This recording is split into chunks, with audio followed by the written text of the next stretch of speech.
Welcome to our video series on applying for a Park and Recreation Trust Fund grant. We are getting ready to start video 3 where we're looking at projects that construct or renovate. So these applicants requesting funds for development or have certain requirements. So part funds are eligible for new construction or renovation on property that the applicant has site control. Site control is ownership or a lease agreement that includes 25 years from the project end date. So should be when you submit it be beyond 25 years.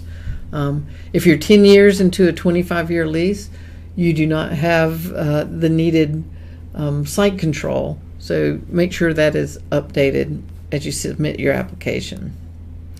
Development projects must also provide environmental review data for the project based on the proposed development. And then we'll talk a little bit about school site projects. So the local government's attorney must certify that the local government has control of the entire site of the proposed development. And this must be done by the application deadline. So there are 3 types of site control that you can list. Either fee simple, you own the property and have title to it. The lease is 25 years or longer, and this should be 25 years from the end date of the project, so that's typically 3 years. So it should potentially be longer than 25 years when you submit the application. And if you're 10 years into a 25-year lease, that would not be the eligible site control. So talk to us, and you can amend that lease agreement and make sure that you have adequate control. An easement is the other type of site control that you have. A town cannot propose to build or renovate a facility on property which doesn't have ownership or some type of site control. So the Park Authority will not do that. So only projects being constructed on public property owned or leased by a county or incorporated municipality are eligible. And again, it has to be a single contiguous site. So the attorney in the certification, they also need to list any limitations or encumbrances that are included in the deed or leases or information on that, include restrictions on the local government or any rights that are reserved by the landowner. So you can always attach additional pages for that. And make sure we have all the information and that your attorney provides that at the time of application. If it's not submitted during the application or by the deadline, your project may be deemed ineligible. And again, this doesn't apply to if you're applying to acquire land, so you wouldn't have site control for that. So this is just for development projects. If you're looking at school property, a government may apply for a grant to fund recreation facilities on property owned by a public school administrative unit. The local government must serve as the primary sponsor of the project because the school system is not eligible to apply even as a co-sponsor.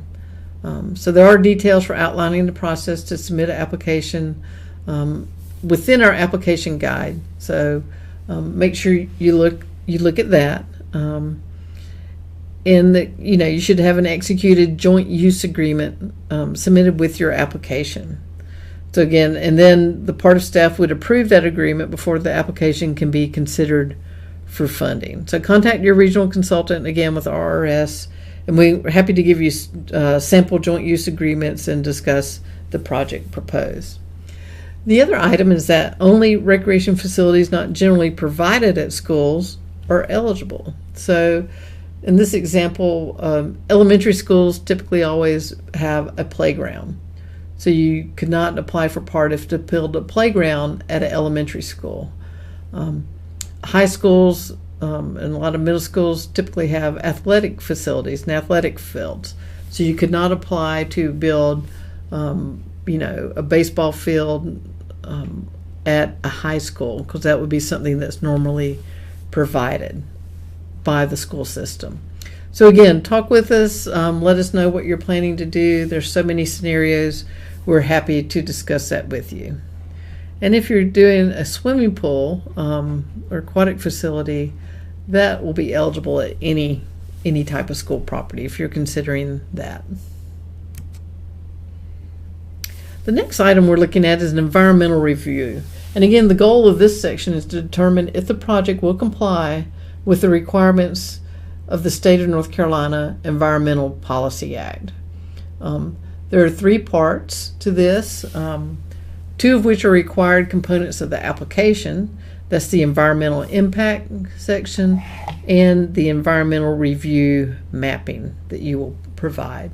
And we'll go over an example of that. Keep in mind, if awarded, sometimes additional information may be required based upon the information provided. And once it's had a thorough review from the DPR Environmental Review Coordinator, sometimes there may be something that's required, including an environmental assessment, once everything is reviewed. But for your part with the application, it's just these first 2 sections. So part 1, the first one on there, is the environmental impact.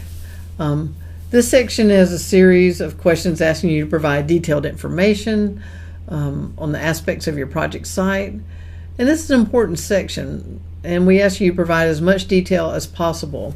The RRS consultants and DPR carefully reviewed this section as part of the scoring process, and we'll be looking for projects that display sustainable design principles and environmentally sensitive development practices. So keep in mind these items. In the site description, on these elements for the environmental review, you will have detail existing or proposed property, including acreage for land and for water, what's the topography, streams, any significant natural resources, or anything that's adjacent to the site. What was the past property use? Was it developed? Was it a landfill? Did it used to be a wetland? These are important components to review as you're making sure what is included. And one example is, when we're looking at past property use, was the property potentially contaminated, like it's at a brownfield site? Before, we've had instances where a company has closed a location, a factory that they had, and donated or provided that property to the local government, and the local government wants to come in and make a park, renovate facilities. But a lot of times, has it been reviewed? Is it a brownfield? Are there cleanup actions that are required? If so, describe any cleanup actions that are in progress or proposed, and because that must be done before a part of contract will be executed. So even if you're awarded, that contract will not be given until that cleanup is done.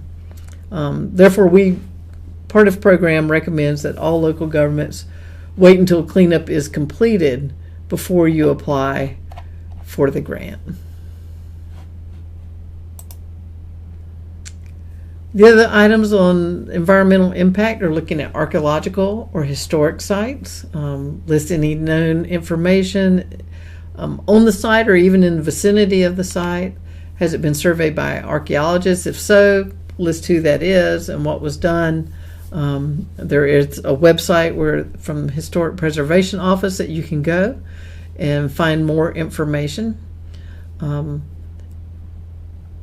Existing structures, what are on the site already? Are there structures there regardless of their age? And any structure that's more than 50 years old, they ask that you provide a photograph and pertinent historical information about the structures that are 50 years or greater, and indicate whether any of them will be demolished or renovated for recreational use in this proposed project. Utilities, they'll ask, how many acres are being disturbed and cleared for development. Describe any water, sewer, road systems included in the proposed project. And then ground disturbance and site clearing, you want to include that information. Sometimes what's the acreage? That will determine some of the permitting that's required. If a new facility is being proposed, an indoor facility, how large is that footprint? How many square feet on the ground will be covered? And if a greenway or trail, give us the length and the width of that trail in linear feet. That will be helpful in preparing it. And then we also want you to include a list of permits that have been or will be applied for or received. And this could be erosion control, CAMA for those counties along the coast, or U.S. Army Corps of Engineers when you're talking about wetlands. And you can attach separate pages if needed. Include a brief discussion and documentation of interactions with permitting agencies. If located in one of the, the certain counties for CAMA, you will need to submit that related information. So we want you to make sure that you have done this before, because we have had projects delayed by years on doing this, and that's not good for your grant management and grant history. Next we have Part 2, which is the environmental review mapping. You will create 4 maps about your project site from these following environmental and cultural resource sites. So we have National Wetlands Inventory, Surface Water Classifications, the Flood Risk Information System, and the State Historic Preservation Office. So they all have interactive websites that allow you to go in. Each of them work a little bit differently, but all will need either the street address or the latitude, longitude coordinates of your project site. And we're going to walk through just one of the examples. So in this park site, you can see we have the aerial image and then the kind of the Google map view of this park location. There's a creek in the background, multiple fields, a center, and a ball field. So let's look at the wetlands inventory example. Click on the link that is provided in the application on the web grants, and you will go in and you will enter in your location. So put in the address, you would click go, and then it will pull up that location, and you'll see the maps through the legend what is provided. So here's that ball field, the center, and there's a good part of this lower end of the park that is freshwater forested shrub wetland area. Next we want to click print and put in the title of your project. Use that grant title that you did with the project name and that this is the wetlands map. Click print, and then once you click print, once it's ready, it will have the print job listed here will have the name of your PDF file. And then you'll be able to use that and upload that to the application. And so once you're completed on your application, you will see under which ones, these are the attachments that are included on this example grant. For each of these, there has been a map that's uploaded.